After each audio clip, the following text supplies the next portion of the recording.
पिछले 2 दिन से लगातार एग्जिट पोल के नतीजों को लेकर भारतीय जनता पार्टी के द्वारा जो लड्डू बांटे जा रहे हैं, देश की जनता को भ्रमित किया जा रहा है और कल मतगणना को प्रभावित करने से पहले की एक नाजायज कोशिश की जा रही है, उसको लेकर आज की ये पत्रकार वार्ता है कि कैसे ये एग्जिट पोल अपने आप में खुद को किसी दूसरे के प्रमाण की जरूरत ही नहीं है। ये एग्जिट पोल खुद को अपने आप झूठा और गलत साबित कर रहा है और इस मामले में मैं एग्जिट पोल करने वाले जितनी भी एजेंसियां हैं उनको धन्यवाद देना चाहूंगा कि उन्होंने खुद अपने आप को एक्सपोज कर दिया पूरे देश के सामने कि कृपा करके देश के लोगों, हमारे एग्जिट पोल पर बिल्कुल भरोसा मत करना। ये कौन कह रहा है? एग्जिट पोल करने वाली एजेंसियां। और क्यों कह रही हैं? क्योंकि उन्होंने खुद अपने एग्जिट पोल को हास्यास्पद बना दिया, अविश्वसनीय बना दिया और देश की जनता को बता दिया कि कभी भी इस एग्जिट पोल पर भरोसा मत करना। और ऐसा, मैं फिर दोहरा रहा हूं, ऐसा भारत के चुनावी इतिहास में, एग्जिट पोल के इतिहास में पहली बार घटित हुआ है। क्या घटित हुआ है? अब मैं शुरू करता हूं झारखंड से। एक राज्य है झारखंड। इस झारखंड राज्य में सीपीआईएम चुनाव ही नहीं लड़ रही है। वहां पर सीपीआईएमएल चुनाव लड़ रही है, मार्क्सवादी लेनिनवादी पार्टी चुनाव लड़ रही है और यहां पे लिखा हुआ है सीपीआईएम को 2 से 3 सीटें। सीपीएम चुनाव ही नहीं लड़ रही और दे रहे हैं उसको 2 से 3 सीट, और सीपीआईएमएल भी जो चुनाव लड़ रही है वो 1 सीट पे चुनाव लड़ रही है। दूसरा, तमिलनाडु में कांग्रेस पार्टी चुनाव लड़ रही है 9 सीट पे और उसको जिताया जा रहा है 15 सीटों पे। कांग्रेस खुद 9 सीट पे चुनाव लड़ रही है और उसको जिताया जा रहा है 15 सीटों पे। तीसरा, उत्तराखंड में कुल सीटों की संख्या है 5 और बीजेपी को दिया जा रहा है 6 सीट। कुल सीटों की संख्या है 5 और बीजेपी को दी जा रही है 6 सीट। यह तमिलनाडु है। यहां का रिजल्ट आने के बाद तो बीजेपी वाले बेचारे खुद ही मूर्छित होकर गिर गए, उनको खुद ही नहीं भरोसा हो रहा है। तमिलनाडु में 34% ±3% बीजेपी का वोट शेयर है। मेरे ख्याल से भगवान भी इस एग्जिट पोल के सर्वे पे भरोसा नहीं करेगा कि बीजेपी को 37% वोट शेयर तमिलनाडु में मिल रहा है। 37% वोट शेयर तमिलनाडु में मिल रहा है बीजेपी को। इसके बाद ये हरियाणा में कुल सीट है 10। कुल सीटों की संख्या है 10 और वहां पे एग्जिट पोल के नतीजों में दिखाया जा रहा है कि 16 से 19 सीटें आएंगी, जिसमें से 6 से 8 सीटें वो एनडीए को दी जाएंगी, बाकी इंडिया को दी जाएंगी। अब हिमाचल प्रदेश में, हरियाणा में मैंने बताया 10 सीट है और दिखाया जा रहा है 16 से 19 सीटें मिलेंगी इंडिया और एनडीए को। हिमाचल प्रदेश में कुल सीटों की संख्या है 4 और वहां दिखाया जा रहा है कि 6 से 8 सीटों पे नतीजे आएंगे।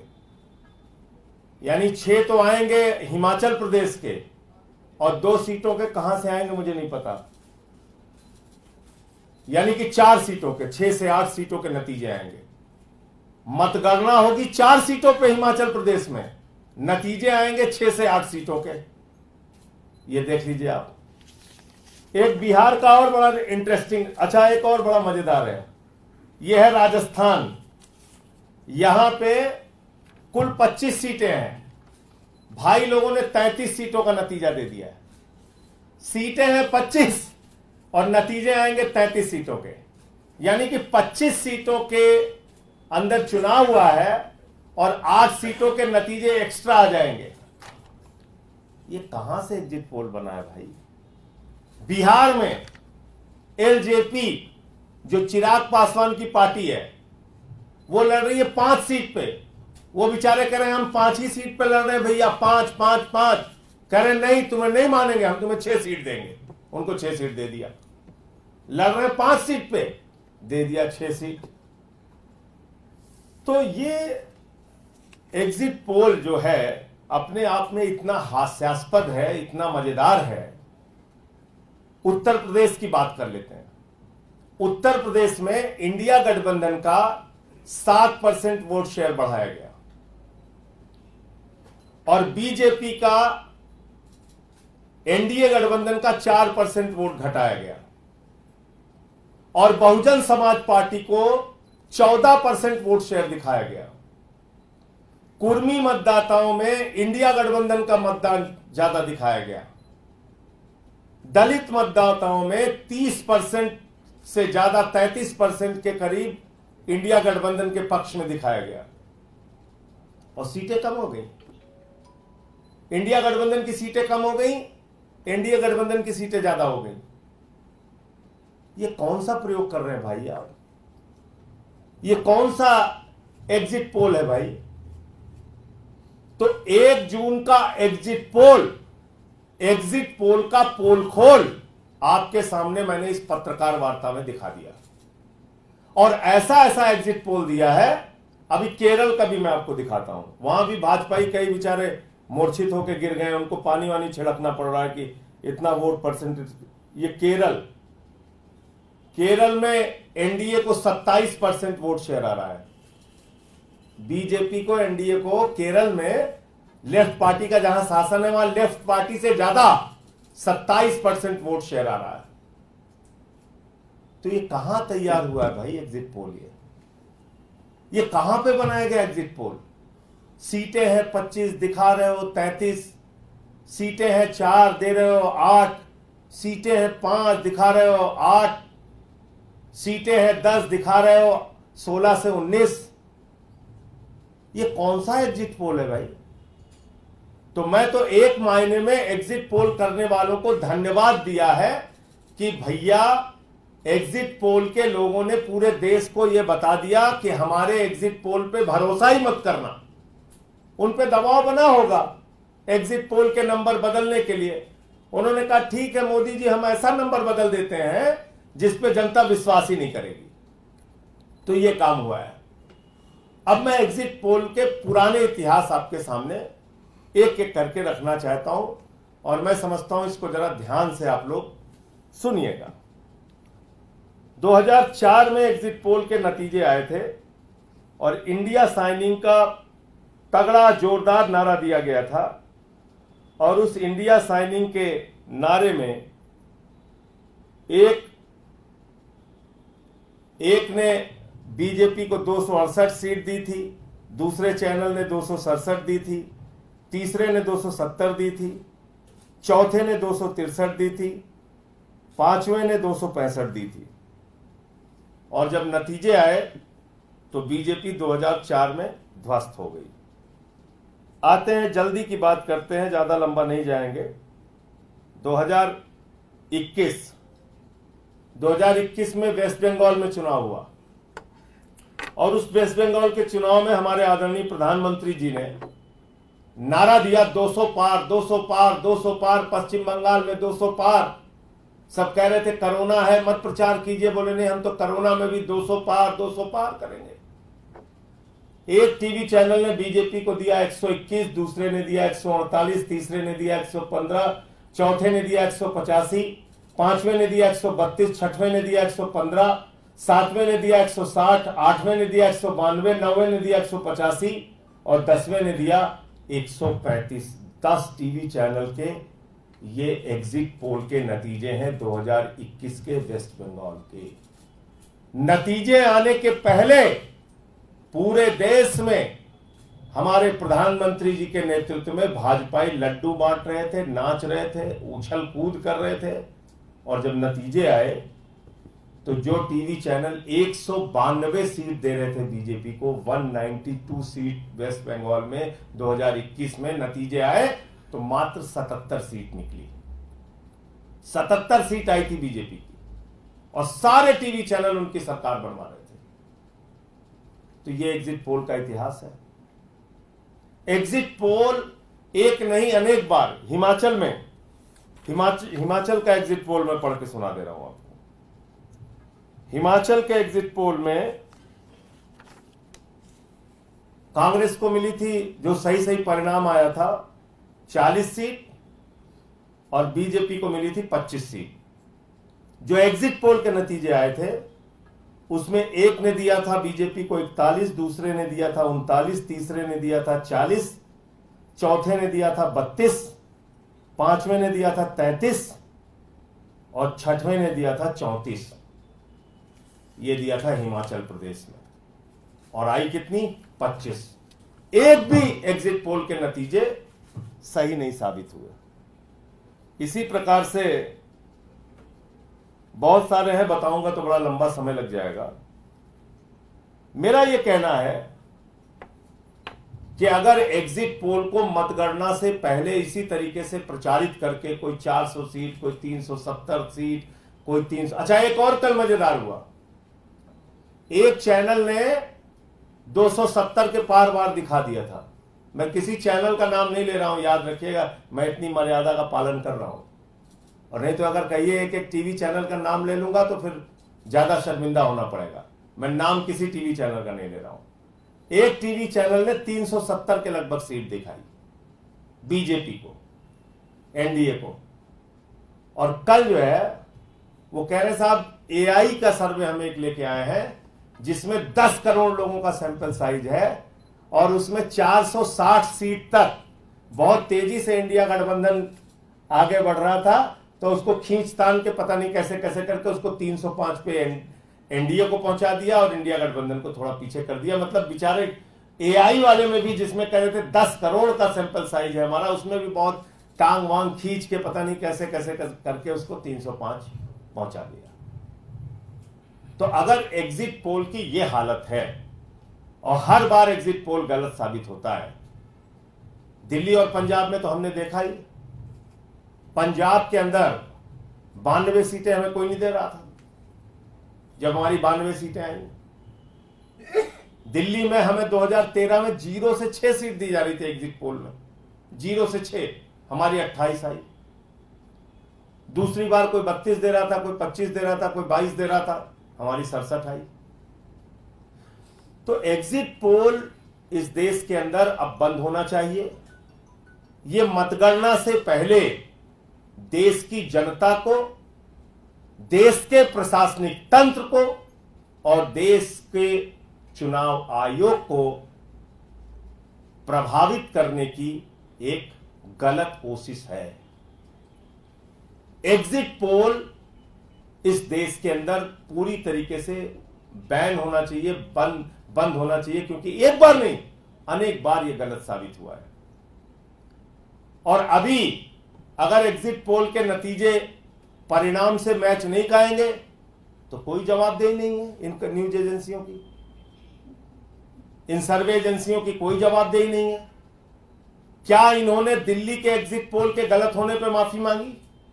पश्चिम बंगाल के एग्जिट पोल के गलत होने पर माफी मांगी? क्या इन्होंने पंजाब के एग्जिट पोल गलत होने पर माफी मांगी? क्या इन्होंने माफी मांगी हिमाचल प्रदेश के एग्जिट पोल गलत होने पर? कोई जवाबदेही नहीं है। क्या 2004 में जब एग्जिट पोल गलत हुआ था तो इनकी कोई जवाबदेही थी, कोई माफी मांगी इन्होंने? तो आप देश की जनता को, मतगणना की प्रक्रिया को, चुनाव आयोग को मतगणना से पहले क्यों भ्रमित करना चाहते हैं? हमारा सवाल यह है। इसलिए ये था एग्जिट पोल का पोल खोल। इस पर देश की जनता को बिल्कुल भरोसा नहीं करना चाहिए और कल मतगणना केंद्रों के बाहर और अंदर पूरी सावधानी बरतनी चाहिए कि एक भी मतदान के दौरान एक भी वोट की गिनती में भाजपा वाले कोई हेराफेरी ना करने पाए, क्योंकि एग्जिट पोल ने तो खुद ही कह रहे हैं चिल्ला चिल्ला के एग्जिट पोल वाले कि हमारे ऊपर हंसिए, हमारे ऊपर भरोसा मत कीजिए। मतलब 37% वोट शेयर तमिलनाडु में एग्जिट पोल ने दे दिया। वहां कई नेता बेचारे मूर्छित होकर गिर पड़े हैं बीजेपी वाले, उनको पानी छिड़क छिड़क के होश में लाया जा रहा है कि होश में आइए भैया। कह रहे नहीं हम तो 37% पे हैं। 27% दे दिया केरल में। वो हरियाणा वाले कह रहे हैं भैया हमारी 10 ही सीट है, बोले नहीं 19 ले लो। वो चिराग पासवान कह रहा 5 ही पे लड़े, बोले नहीं 6 तुम लो। वो उत्तराखंड वाले कह रहे हैं हमारी 4 ही सीट, 5 ही सीट, कह रहे नहीं 6 सीट लो। 4 सीट हिमाचल में और उनको दे दिया 8 सीट। उत्तराखंड में 5 की जगह 6 दे दिया। तो मुझे इतनी बात कहनी थी। आपका कोई प्रश्न हो तो आप पूछ सकते हैं। लेकिन सर जिस तरीके से बीजेपी वाले कह रहे हैं कि जब जो एग्जिट पोल होता है अगर विपक्ष के फेवर में आता तो उसको मान लेते, जैसे दिल्ली का आपने जिक्र करा, तो दिल्ली में आपको 17 सीटें आई थी। कई चैनल ने दिखाया था कि दिल्ली के अंदर आम आदमी पार्टी की सरकार बन रही है। तो सेकंड टर्म आया तब भी दिखाया कि केजरीवाल जी की सरकार बन रही है, तो उसको मान लेते। लेकिन जब एग्जिट पोल में बीजेपी की सरकार बनती है तो उसी एग्जिट पोल को विपक्ष नकारता है। अच्छा चलिए, हम तो दे रहे हैं सर उनको, बीजेपी वालों को हम एग्जिट पोल में 19 सीटें दे रहे हैं हरियाणा में। बताइए कहां से दे, आप ही बताइए। आप नड्डा जी से पूछ लीजिए कि एग्जिट पोल वाले आपको हरियाणा में 19 सीट दे रहे हैं। नड्डा जी से पूछ लीजिए 19 सीट कहां से पैदा करेंगे वो, पूछिए ना उनसे। चिराग पासवान से पूछ लीजिए कि भाई एग्जिट पोल वाले आपको 6 सीट बिहार में दे रहे हैं। हमारे ऊपर मत भरोसा कीजिए आप, एग्जिट पोल वालों पे ही आ रहे हैं, चीख रहे हैं, अनाउंसमेंट कर रहे हैं, कह रहे हैं 19 देंगे 19 देंगे। नड्डा जी कहां से लेंगे, पूछिए उनसे, या मोदी जी से पूछ लीजिए। 8 सीट हिमाचल में दे रहे हैं। हिमाचल वाले कह रहे हैं भैया हमारे यहां परसीमन नहीं हुआ, अभी 4 ही बची हैं। तो नड्डा जी तो हिमाचल के रहने वाले हैं, उनसे पूछ लीजिए कि हिमाचल वाले आपको एग्जिट पोल में 8 सीटें देना चाह रहे हैं, कहां से लेंगे नड्डा जी, पूछ लीजिए उनसे। उत्तराखंड में 5 सीट है, 6 सीट दे रहे हैं। तो आप अच्छा, आप कैमरा बिना लगाए पूछ लीजिएगा नड्डा जी से या मोदी जी से कि तमिलनाडु में आपको 37% वोट शेयर मिल रहा है सर। तो अगर वो आपकी हां में भी हां मिला दे बगैर कैमरे के तो मैं मान जाऊंगा। 27% वोट शेयर केरल में दे रहे हैं। ये भारती जी हमारे केरल के प्रभारी थे। 27% वोट शेयर बताओ वहां पे बीजेपी को मिल रहा है। तो मतलब अच्छा 33 सीट दे रहे हैं राजस्थान में, वहां 25 सीट है कुल, 25 सीट है, 33 दे रहे हैं। मतलब मैं कह रहा हूं कि मैंने बहुत सारे एग्जिट पोल देखे हैं, बहुत सारे एग्जिट पोल को गलत होते हुए भी देखा है। वेस्ट बंगाल का उदाहरण आपके 10 चैनलों के सामने आपके रखा, लेकिन मैंने कभी आज तक एग्जिट पोल के या चुनावी इतिहास में कभी ऐसा नहीं देखा कि स्टेट में जितनी सीट है उससे ज्यादा सीट दिखा दी जाए या ऐसे वोट परसेंटेज दिखा दिए जाए जो लोगों को खुद ही अविश्वसनीय लगे। मतलब बीजेपी वाले भाग जाएंगे तमिलनाडु छोड़ के, कहेंगे हमें नहीं सुनना भैया, 37% वोट कहां मिल रहा है, हम कैसे आपको बताएं, उन्हीं से पूछ लीजिए आप। तो इसलिए मैं कह रहा हूं कि ये एग्जिट पोल ने, हो सकता है किसी गुस्से में किया हो एग्जिट पोल वालों ने कि भाई ठीक है हम अपने आप को खुद ही हास्यास्पद बना ले रहे हैं, देश की जनता हमारे ऊपर भरोसा नहीं करेगी, ऐसा एग्जिट पोल हम देंगे, चलो ठीक है तुम दबाव बना रहे हो बनाओ। हो सकता है ये भी एक तरीका होता है, कई बार अपने आप को खुद ही झूठा साबित करने का एक तरीका होता है कि गड़बड़ सड़बड़ नंबर दे दो, लोग भरोसा ही न करें। और एक इंपॉर्टेंट पॉइंट यह है, चुनाव आयोग ने जो कहा प्रेस कॉन्फ्रेंस में आज कि साहब शिकायतें लेके आ जाते हैं और चुनाव आयोग पे सवाल उठाते हैं। देखिए, चुनाव आयोग की जवाबदेही जनता के प्रति है। दुनिया के सबसे बड़े लोकतंत्र का आप चुनाव करा रहे हैं, इसका श्रेय चुनाव आयोग को जाता है। और आज तक लोग टीएन शेषन जी को याद करते हैं, उनके चुनाव की निष्पक्षता, चुनाव के दौरान चुनाव आयोग ने जिस निष्पक्ष रूप से काम किया। अब मेरा सवाल यह है कि आप अपने ही नियम को कैसे बदल सकते हैं? ये मैं लाइन पढ़ के सुना दे रहा हूं जिसपे सबसे ज्यादा सवाल कल से उठ रहे हैं। 2009 का ये पत्र है चुनाव आयोग का, और ये पत्र क्या कह रहा है? Election commission letter number 470/2009 EPS dated 21 January 2009 address to chief electoral officers of all states and union territories. ये सबको पत्र लिखा गया है 2009 में 21 जनवरी को, और इसका 5वां पॉइंट जो बहुत इंपॉर्टेंट है वो अभी आपको दे दूंगा, इसको पढ़िएगा। इसमें लिखा हुआ है, under no circumstances the results of all rounds of EVM counting should be announced before finalising the postal ballot count. Postal ballot counting को फाइनलाइज करने से के पहले, जब तक ईवीएम की काउंटिंग अंतिम राउंड की खत्म होती है, उसके पहले आपको पोस्टल बैलेट की काउंटिंग को फाइनलाइज करना होगा। यानी ईवीएम के अंतिम राउंड की मतगणना से पहले सारे पोस्टल बैलेट की मतगणना की जानकारी आपको देनी पड़ेगी। ये तो 2009 में खुद इलेक्शन कमीशन ऑफ इंडिया ने पूरे देश के चीफ इलेक्टोरल ऑफिसर्स को चिट्ठी लिखी है, पूरे देश के सभी प्रदेशों के। तो आप अपनी बात से कैसे पीछे हट सकते हैं? अच्छा, फिर 4% पोस्टल बैलेट है इस बार, आप उसकी मतगणना कर लीजिए, और ईवीएम का अंतिम राउंड जब गिना जाए उसके पहले आप बैलेट पेपर के जो वोट हैं उसको अनाउंस कर दीजिए। अगर आपके मन में कोई गड़बड़ी नहीं है, अगर आप कोई गड़बड़ी नहीं करना चाहते हैं मतगणना में, तो ये तो आपका नियम है ना, हमारा थोड़ी है। 2009 की चिट्ठी है आपकी,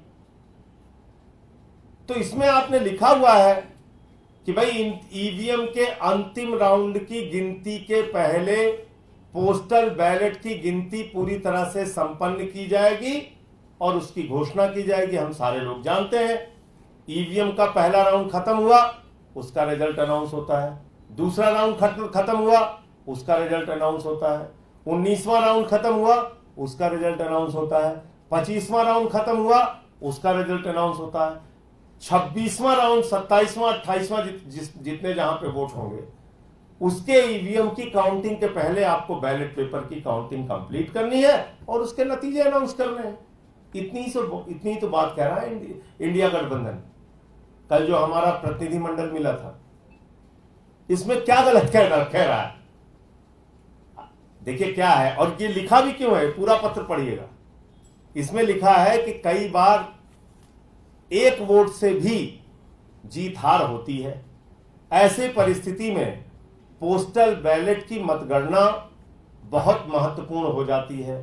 तो उस पोस्टल बैलेट की मतगणना में क्या क्या सावधानी बरतनी है, उसका पूरा इन्होंने एक पत्र लिखकर उसका निर्देश जारी किया है। और उसमें लिखा हुआ है साफ तौर पे कि जब आप अंतिम ईवीएम के राउंड की मतगणना करेंगे, उसके पहले पोस्टल बैलेट की मतगणना खत्म करनी पड़ेगी और उसके परिणाम घोषित करने पड़ेंगे। तो वो हम फिर दोहरा रहे हैं मांग, और चुनाव आयोग इस बात को बिल्कुल गंभीरता से ले कि कल मतगणना जब हो रही होगी अलग अलग केंद्रों पर, तो ये सवाल हमारे कैंडिडेट निश्चित रूप से उठाएंगे। और ये आप ही का पत्र है, आप ही का नियम है, तो आपको पोस्टल बैलेट के रिजल्ट का, पोस्टल बैलेट के परिणाम का अनाउंसमेंट ईवीएम के अंतिम राउंड की मतगणना से पहले करना होगा। धन्यवाद।